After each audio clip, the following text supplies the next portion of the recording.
देश भर की राजनीति में एक मुद्दा जो अभी सबसे ज्यादा गूंज रहा है वो है वक्फ संशोधन अधिनियम। इसके अलावा नागरिकता संशोधन अधिनियम यानी कि सीएए, तीन तलाक का खात्मा और यूनिफॉर्म सिविल कोड यानी कि यूसीसी की दिशा में बढ़ते हुए कदम। 2014 से सत्ता में आने के बाद नरेंद्र मोदी सरकार ने कुछ ऐसे बड़े फैसले लिए जो मुस्लिम समाज से सीधे तौर पर जुड़े हुए हैं। तो आज हमारी इस रिसर्च के फर्स्ट चैप्टर में मैं आपको बताऊंगी कि 2014 से सत्ता में आने के बाद नरेंद्र मोदी सरकार ने क्या बड़े फैसले लिए हैं और उसका सीधा सीधा प्रभाव समाज के लोगों पर कैसे पड़ रहा है। नमस्कार, आप देखना शुरू कर चुके हैं हमारा चैनल ईएनटी हिट्स और मैं हूं आपके साथ पल्लवी सिंह।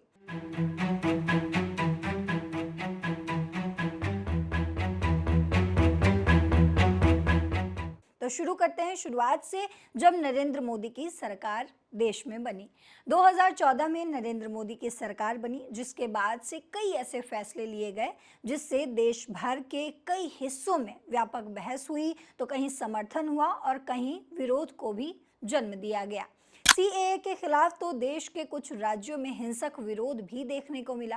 कई लोगों की जानें भी इसमें गई। देश के प्रमुख मुस्लिम संगठनों ने मोदी सरकार के इन फैसलों को धार्मिक स्वतंत्रता और पहचान पर खतरा भी बता दिया।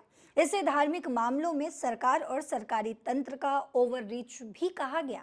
लेकिन मोदी सरकार ने इस पे क्या कुछ कहा वो भी बताती हूँ आपको। मोदी सरकार ने इन्हें समय और परिस्थिति के अनुरूप लिया गया प्रगतिशील फैसला बताया। सरकार ने तर्क दिया कि ये फैसले सुधार और समानता की दिशा में बढ़ाए गए कदम हैं।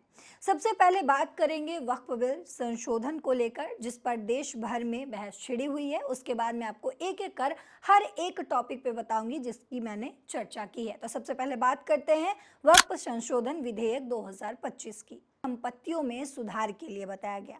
इसमें गैर मुस्लिम सदस्यों को शामिल करने, संपत्ति सर्वेक्षण और पारदर्शिता जैसे प्रावधान हैं। केंद्र सरकार का तर्क है कि इस कानून का उद्देश्य वक्फ संपत्तियों में भ्रष्टाचार और दुरुपयोग को रोकना और साथ ही महिलाओं और पिछड़े मुस्लिमों को लाभ पहुंचाना है। वहीं एआईएमपीएलबी और जमीयत उलेमाए हिंद जैसे संगठनों ने इसे वक्फ की स्वायत्तता पर हमला बताया और कहा कि सरकार की मंशा के अनुसार गैर मुस्लिमों को बोर्ड में शामिल करना धार्मिक मामलों में दखल देना है। अब बात करेंगे तीन तलाक उन्मूलन की। तत्कालीन कानून मंत्री रविशंकर प्रसाद ने 28 दिसंबर 2017 को लोकसभा में मुस्लिम महिला विवाह अधिकार संरक्षण विधेयक 2017 पेश किया था। बीजेपी ने कहा कि इस बिल का उद्देश्य तीन तलाक को अवैध घोषित करना था। यह विधेयक मुस्लिम महिलाओं के अधिकारों की रक्षा करने और उन्हें उनके पतियों द्वारा मनमाने ढंग से तलाक दिए जाने से बचाने के लिए था। विधेयक में ऐसा करने वाले शौहर के लिए 3 साल तक की सजा का प्रावधान भी है। आपको बता दें कि सुप्रीम कोर्ट ने 22 अगस्त 2017 को तीन तलाक को असंवैधानिक ठहराया, जिसके बाद सरकार ने इसे आपराधिक बनाने के लिए कानून बनाया। ये बिल जुलाई 2019 में कानून बना और तब मुस्लिम संगठनों ने इस कानून का जोरदार विरोध भी किया था। वहीं all India Muslim personal law board ने कहा कि ये कानून मुस्लिम परिवारों को तोड़ने वाला है, यानी कि फूट डालने वाला है। वहीं बात करें अगर एआईएमआईएम सांसद असदुद्दीन ओवैसी ने संसद में और बाहर भी इसका जमकर विरोध किया था, जिसका वीडियो भी काफी वायरल हुआ था, आपने जरूर देखा होगा। तो चलिए बात करते हैं नागरिकता संशोधन कानून 2019 की। तीन तलाक उन्मूलन के बाद नागरिकता संशोधन कानून लाना नरेंद्र मोदी सरकार का बड़ा कदम था।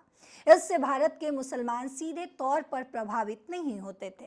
देश में मुस्लिम संगठनों ने इस कानून का सबसे तीव्र विरोध किया।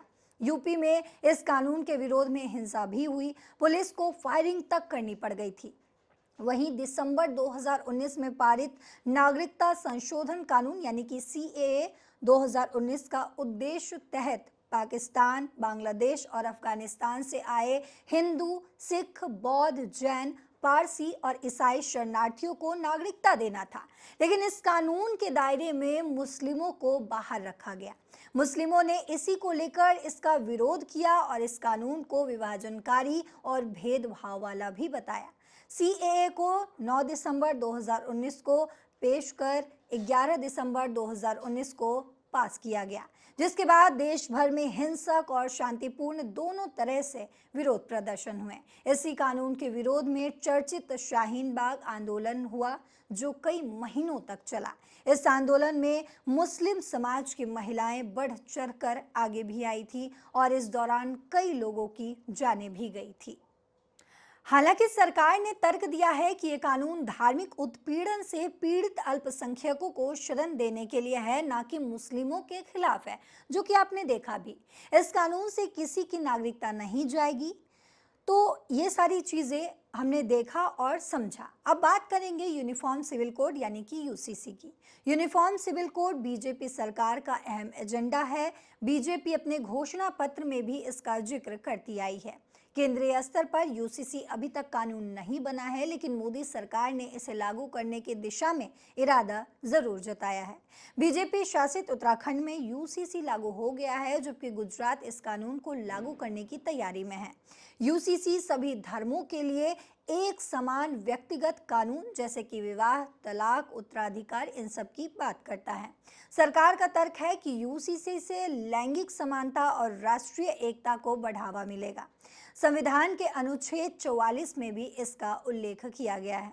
लेकिन बात करें अगर कुछ मुस्लिम संगठनों की, खासकर AIMPLB ने इसे मुस्लिम पर्सनल लॉ यानी कि शरीयत पर हमला बताया है और कहा है कि ये कानून धार्मिक अधिकारों में अतिक्रमण है। मुस्लिम समुदाय के एक वर्ग को डर है कि इससे उनकी सांस्कृतिक और धार्मिक पहचान खत्म हो जाएगी। इस कानून को बहुसंख्यावादी एजेंडे के तहत देखा जा रहा है, जिससे टकराव बढ़ने की भी आशंका है। यूसीसी को लेकर अभी बहस जारी है, लेकिन मुस्लिम समुदाय में इसे लेकर असुरक्षा और विरोध की भी भावना मजबूत हुई है।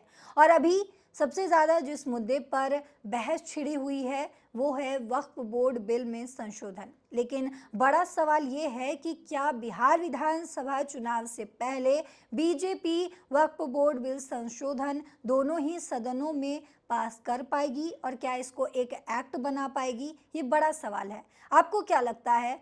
आपके जो भी विचार हैं इस सवाल पर कमेंट बॉक्स में ज़रूर बताते जाइएगा। साथ ही अगर आपको वीडियो पसंद आई हो तो वीडियो को लाइक, शेयर और मेरे चैनल को सब्सक्राइब करते जाइएगा। नमस्कार।